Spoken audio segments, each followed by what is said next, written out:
جو عورت اپنے گھر میں اپنے شوہر کے لیے بن سور کر نہیں رہتی ہے، مغرب کی اذان کے بعد اچھا کپڑا نہیں پہنتی ہے، زیب و زینت اختیار نہیں کرتی ہے، میک اپ اچھا نہیں کرتی ہے، اپنے جسم پر خوشبو نہیں لگاتی ہے، اچھے کپڑے نہیں پہنتی ہے، اپنے شوہر کے لیے بن سور کر تیار نہیں ہوتی ہے، اگر ایسا نہیں کرتی ہے تو اس عورت کو یہ کہنے کا اور اس شکایت کا کوئی ادھیکار نہیں ہے، کوئی حق نہیں ہے کہ وہ 12 بجے آتا اور 1 بجے آتا ہے۔ کیا کرے گا کہ تمہارے پسینے کی بدبو سونگے گا؟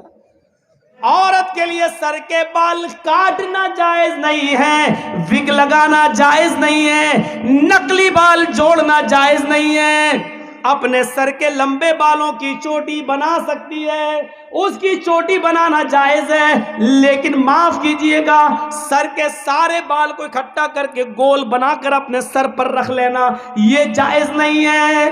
گھر کے اندر کر سکتی ہے، گھر کے باہر جوڑا بنا کر بال لپیٹ کر اور ادھر اکٹھا کر لینا، کلپ لگا لیتی ہیں اور اتنا اونچا کر لیتی ہیں، لگ رہا ہے جیسے قطب مینار اپنے سر پہ کھڑی کر دی اس نے، یا ایسا لگتا ہے جیسے ٹلو پمپ رکھ دیا ہو موٹر۔ یہ جائز نہیں ہے، لیکن ہاں اپنے گھر کے اندر ہے، گرمی لگتی ہے عورتوں کو، کیا کریں، گھر کے اندر ٹھیک ہے، شوہر کے لیے ٹھیک ہے، لیکن گھر کے باہر جا رہی ہے تو پھر وہ جوڑا اپنے سر کے سارے بال سر پر ایک جگہ اکٹھا کر کے کلپ لگا کے نہیں جا سکتی ہے۔ عورت کے لیے بجنے والی کھنکنے والی کوئی چیز پہن کر گھر سے باہر نکلنا جائز نہیں ہے، نہ وہ چوڑیاں پہن کر نکل سکتی ہے، نہ وہ پیروں کی پائل و پازیب پہن کر گھر سے باہر نکل سکتی ہے۔ ہاں سن لو میری ماں بہنوں، اونچی ایڑی کی چپل پہن کر بھی، اونچے ہل کی چپل پہن کر بھی تم گھر سے باہر نہیں نکل سکتی ہو، تمہارے لیے جائز نہیں ہے، کیونکہ وہ بھی بچتی ہے۔ جب تم اونچے ہل کی چپل پہن کر نکلتی ہو تو وہ سیمنٹ کی بنی ہوئی سڑکوں پر آواز کرتی ہے، کھٹ کھٹ کھٹ، وہ ادھر آواز کرتی ہے کھٹ کھٹ کھٹ، ادھر نوجوانوں کے دل دھڑکتے ہیں دھک دھک دھک، سننا پڑے گا۔ یہ بے حیائی تمہاری طرف سے آ رہی ہے، بچنے والی کوئی بھی چیز عورت گھر سے باہر پہن کر نہیں نکل سکتی ہے۔ ہاں یہ وَأَحْسَنَتْ فَرْجَهَا، اپنی شرمگاہ کی حفاظت کرو، یعنی موٹا لباس پہنو، اچھا لباس پہنو، جسم کا کوئی حصہ نمایاں نہیں ہونا چاہیے، اور شرمگاہ کی حفاظت شوہر کے علاوہ کہیں اور نہیں۔ اور چوتھی چیز وَأَطَاعَتْ بَعْلَهَا، اور اپنے شوہر کی اطاعت کرو، اپنے شوہر کی فرما برداری کرو، اپنے شوہر کی اطاعت کرو، اس میں کمی نہیں ہونی چاہیے شوہر کی اطاعت میں۔ ایک اور مسئلہ بتا دوں، شوہر کی اطاعت میں کمی نہیں ہونی چاہیے، لیکن شوہر کو بھی نہیں چاہیے کہ وہ زبردستی اپنی بیوی سے کہے اے یہ میرے کپڑے ہیں، چلو ٹھیک ہے تمہارے کپڑے دھو دے گی، یہ میری ماں کے کپڑے ہیں اس کو بھی دھلو، یہ میرے باپ کے کپڑے ہیں اس کو بھی دھلو، یہ میری بہن کے کپڑے ہیں، نند تمہاری نند اس کے بھی دھل دو۔ آپ یہ زبردستی نہیں کر سکتے ہیں، آپ کی بیوی ہے وہ نوکرانی نہیں ہے، پیار سے چاہو تو سب کچھ کام لے سکتے ہو۔ دیکھو میری بھی تم تو جانتی ہو میری ماں کا میرے علاوہ کوئی نہیں ہے، ایسا ہے نا کہ میری ماں تمہاری ماں جیسی ہے، تمہاری ماں کبھی بیمار ہوگی تو ہم بھی اس کو لے جائیں گے، پیار سے تم جو کام لینا چاہو لے لو، لیکن شریعت کا حکم نہیں ہے کہ وہ تمہارے باپ کے کپڑے دھوئے، تمہاری ماں کے کپڑے دھوئے۔ شریعت کا تو یہ بھی حکم نہیں ہے کہ وہ تمہارے بچے کو دودھ پلائے، بچہ تمہارا ہے، دودھ پلاتی ہے تو یہ اس کا رحم و کرم ہے، اگر وہ دودھ پلانے کی اجرت اور پیسہ مانگے تو تمہیں دینا پڑے گا۔ ہاں مولانا صاحب یہ مت بتاؤ، کیوں ڈر لگ رہا ہے؟ کیوں؟ ارے آپ تو بڑے بہادر ہو، آپ تو بھک منگنی گاڑی پر جو ملی ہے یاما اور ہیرو ہونڈا، اس پر ساڑی پہنا کر نئی نویلی اور الٹا بیوی کو موٹر سائیکل پہ بٹھا کے چلتے ہو، لپسٹک لگوا کے اور دکھاتے ہو کہ دیکھو یہ میری بیوی ماشاءاللہ کتنی خوبصورت ہے دیکھو، اور بعد میں چرچے ہوتے ہیں فلاں کی بیوی کتنی خوبصورت۔ یہ تو تم نے دن دکھائے ہیں نا، تم نے تم نے یہ دن دکھائے ہیں. اب وہ شادیوں میں اچھے کپڑے پہن کے جا رہی ہے تو تمہیں برا کیوں لگ رہا ہے؟ لے کے تو تم گئے ہو. میری بہنوں ایک نصیحت تمہارے لیے بھی سنو. اکثر شکایتیں سننے میں آتی ہیں، کیا میرا شوہر 12 بجے رات میں گھر آتا ہے، میرا شوہر 1 بجے رات میں گھر آتا ہے. ہاں بہت غلط کرتا ہے، نہیں آنا چاہیے. لیکن ایک بات سن لیں، جنت میں جانے والا ایک راستہ مسجد بھی بناؤ، اور مسجد جو اللہ کے لیے بنائے گا تو اللہ اس کے لیے جنت میں گھر بنائے گا. حدیث یہ ہے، من بنا للہ مسجدا بنا اللہ لہ بیتا فی الجنہ.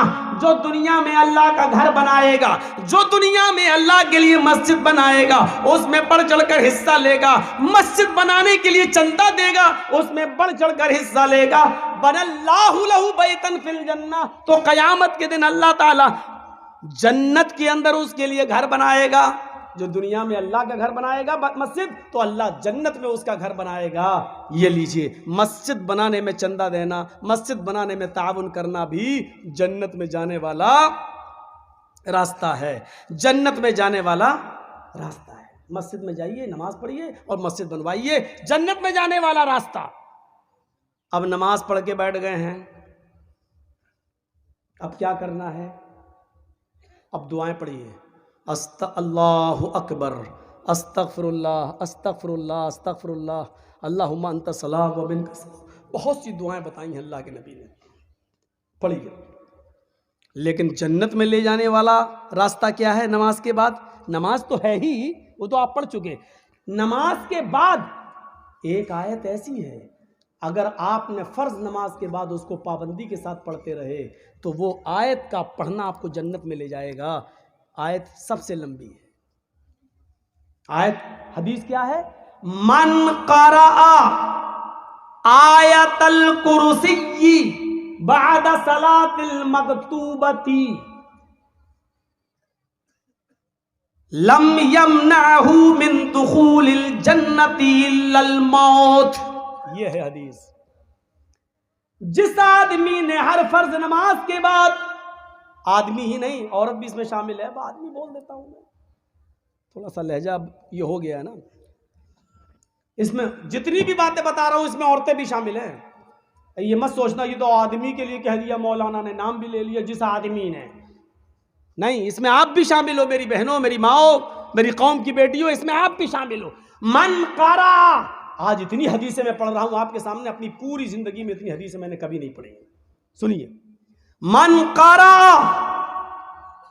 آیت الکرسی بعد صلاۃ المکتوبۃ، جس نے ہر فرض نماز کے بعد جس نے آیت الکرسی پڑھ لی اور اس کو اپنا معمول بنا لیا، عادت بنا لی، لم یمنعہ من دخول الجنۃ الا الموت، اس کو جنت میں جانے سے سوائے موت کی اور کوئی چیز نہیں روک رہی ہے. اس کو جنت میں جانے سے سوائے موت کی اور کوئی چیز نہیں روک سکتی ہے. یعنی یہ آدمی جنتی ہے، یہ آدمی جنت میں جانے سے صرف اس لیے رکا ہوا ہے کیونکہ اس کو موت نہیں آ رہی ہے. موت آئے گی اور جنت میں چلا جائے گا. اس آدمی کو جنت میں جانے سے صرف موت روک رہی ہے، مرا اور جنت میں داخل. یہ لیجیے کتنی بڑی فضیلت ہے. لیکن اس فضیلت کو حاصل کرنے کے لیے معاف کیجئے گا، آیت الکرسی آپ کو یاد کرنا پڑے گی. آپ کو جنت کا خزانہ مل گیا. میری بہنوں سنو، چھوٹی سی دعا ہے، چھوٹی سی، اور یاد بھی ہوگی لیکن ہم پڑھ نہیں رہے. بس الا ادلکم علی کنز من کنوز الجنہ.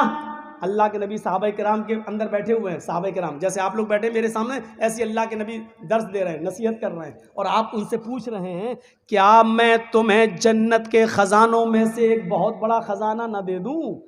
کیا تم جنت کا بڑا خزانہ لوگے؟ اچھا، خزانہ سمجھتے ہیں نا؟ اللہ کا شکر ہے. کیا میں تمہیں جنت کا سب سے بڑا خزانہ نہ دے دوں؟ جنت کے بہت بڑے بڑے خزانوں میں سے ایک بڑا خزانہ ہے، کیا میں تمہیں نہ دے دوں؟ صحابہ نے کہا قالوا بلا، کیوں نہیں اے اللہ کے رسول، ضرور دیجئے، خزانہ ہو جنت کا کون نہیں لے گا. قل، اللہ کے نبی کہتے ہیں کہو لا حول ولا قوت الا باللہ، لو کس کو یاد نہیں ہوگی یہ؟ لا حول ولا قوت الا باللہ. آگے علی العظیم بھی کہہ دیجئے لا حول ولا قوت الا باللہ العلی العظیم. نہ کہنا چاہیں تو کوئی حرج کی بات نہیں. اللہ ہی کی صفت ہے علی اور اللہ ہی کی صفت ہے عظیم. علی کے معنی جو بلند ہے اور عظیم کے معنی جو بڑا ہے. لا حول ولا قوت الا باللہ اتنا بھی کافی ہے. اور چاہو تو اس کے آگے الا باللہ باللہ کے بعد العلی العظیم کہہ کر اس کی دو صفتوں کو بھی بیان کر دیجئے.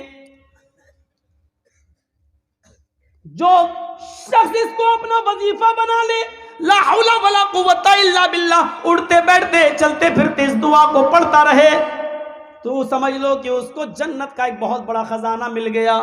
لا حول ولا قوت الا باللہ کی کتنے درجے ہیں؟ ہم صرف ایک ہلکا درجہ بتلا رہے ہیں. اللہ کے نبی صلی اللہ علیہ وسلم نے فرمایا سب سے ہلکا مقام اس کا یہ ہے، سب سے ہلکا فائدہ یہ ہے کہ آپ کو جو ٹینشن ہے، جو غم ہے، جو آپ کی دماغ میں الجھنے ہیں، آپ کا دماغ مائنڈلی ڈسٹرب ہے، دنیا کی تمام باتیں آپ سوچتے رہتے ہیں، لا حول ولا قوت الا باللہ آپ کے دماغ کی الجھنوں کو، ٹینشنوں کو ختم کر دیتا ہے. یہ دماغی الجھنوں سے آپ کو نجات دلاتا ہے.